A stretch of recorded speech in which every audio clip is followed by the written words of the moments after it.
Vocês sabem de onde são oriundas as aves? De onde vieram as aves?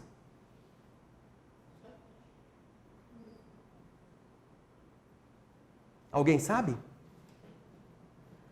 Cícera, vamos lá, Cícera. A Cícera levantou a mão. Fala, Cícera.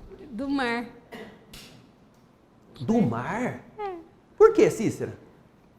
Eu não me lembro detalhes, mas eu me lembro que elas vieram do mar. Você se lembra que elas vieram do mar? Uhum. E se eu disser para você que não? Não? Então misturei. De onde vieram as aves? As aves são os últimos remanescentes dos dinossauros. As aves são o dinossauro moderno,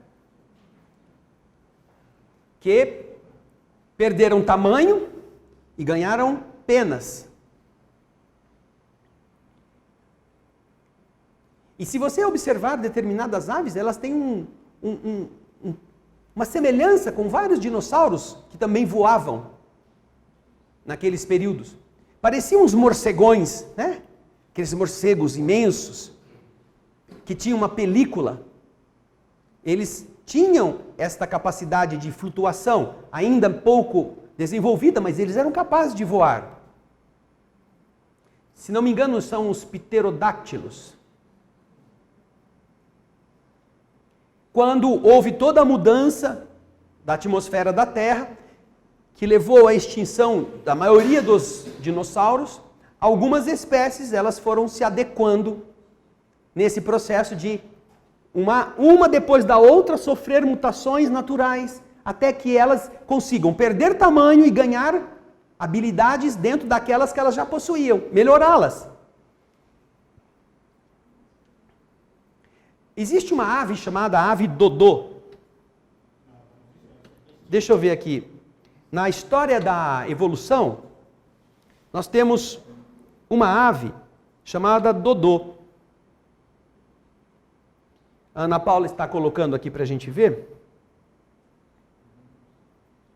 Rafus cuculatus foi uma ave não voadora endêmica da ilha Maurício.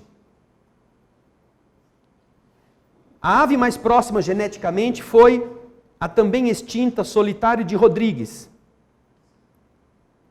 O dodô tinha 1 metro de altura e podia pesar de 10 a 18 quilos na natureza. E ela existiu até um bom tempo. É também uma mistura, uma mescla evolutiva dos seus ancestrais. Então, você percebe que todos os degraus vão mostrando que nós vamos saindo de uma situação menos complexa e menos ignorante para uma mais complexa e mais cheia de experiências. Até chegarmos no nosso nível hominal. Quando você chega no nível humano, você é chamado a um raciocínio que descobre todo este processo. Todo este processo, ele está arquivado na evolução celular. Quando você observa o desenvolvimento uterino de um feto, desde o momento em que há a fecundação do espermatozoide ou do óvulo pelo espermatozoide, você vai identificando nas diversas etapas das multiplicações celulares a constituição de todos estes níveis evolutivos. A primeira célula ovo, unicelular. Cada uma das duas com 23 pares de cromossomos e agora reunidos em uma única célula. É aquele ser unicelular que estava perdido nos oceanos e que agora está perdido no útero, onde vai estar também um pedaço do oceano. Observemos como a mulher carrega no ventre o ambiente onde o ser foi iniciado na estrutura da vida.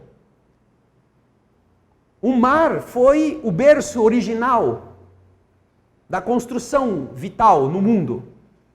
E o que você vê hoje é exatamente isto sendo transportado para a construção do ser que está na condição mais complexa da escala dos animais, dos seres vivos, que é o homem.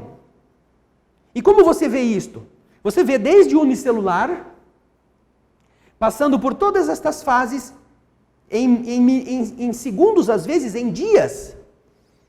E você sai do mar, você começa a modelar o tubo neural, que são as primeiras constituições específicas das células.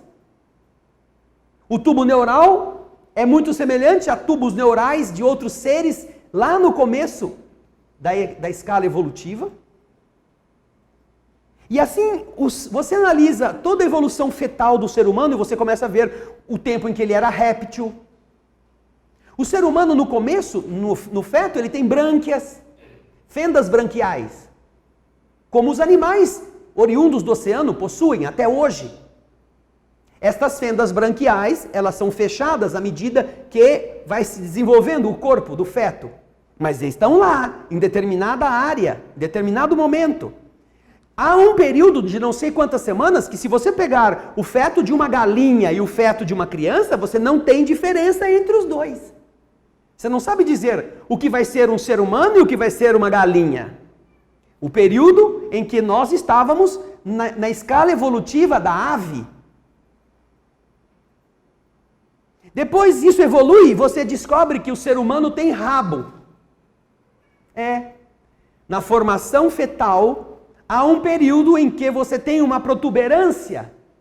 Naquilo que depois involui, que nós chamamos de cóccix, você tem a projeção do rabo. Que na época em que ainda não havia o desenvolvimento dos nossos órgãos para chegarmos ao nível hominal, nós parávamos no nível de símios. O rabo aquele órgão prênsil que ajuda o macaco a ficar preso nas árvores, a pular de um galho para outro. Depois, quando nós conseguimos sair dessa rotina para uma outra, nós tivemos o quê? Nós tivemos o aumento da caixa craniana. E quando você vê a evolução do tubo neural, você percebe perfeitamente isto. Até esta área, nós temos o quê? Nós temos um cérebro minúsculo, quase inexistente, como eram nas amebas, como era nos seres que estavam no oceano, nos peixes, nos répteis, nos pássaros. O cérebro destes seres é minúsculo, é bem pequeno perto do corpo. Se você pegar o cérebro de uma girafa, é mínimo perto do que significa, por exemplo, o coração. Já pensaram como deve ser o tamanho do coração de uma girafa para bombear sangue a quase 6, 7 metros ou menos, um pouco de altura? Fazer o sangue jorrar por um corpo enorme, o tamanho dele.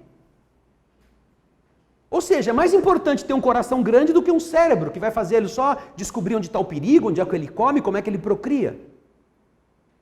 Mas quando chega aos seres que já estão mais capacitados para o pensamento contínuo, você vai percebendo que o cérebro vai se ampliando. O mesmo tubo neural, na ponta superior, começa a produzir, além do cerebelo, além dos gânglios basais, começa a invaginar-se para criar toda a estrutura de cérebro,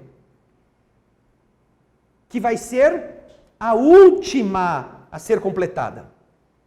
Nós estamos tão na ponta final deste processo, mas ainda não é o fim, mas é o último estágio, vamos dizer até agora, que o cérebro do ser humano precisou ter um tal tamanho que ele não pode ser terminado no útero da mulher. Porque se ele acabasse de crescer no útero da mãe, não tinha como sair. Ele não sairia. Porque o processo de dilatação vaginal da mulher não conseguiria pari-lo.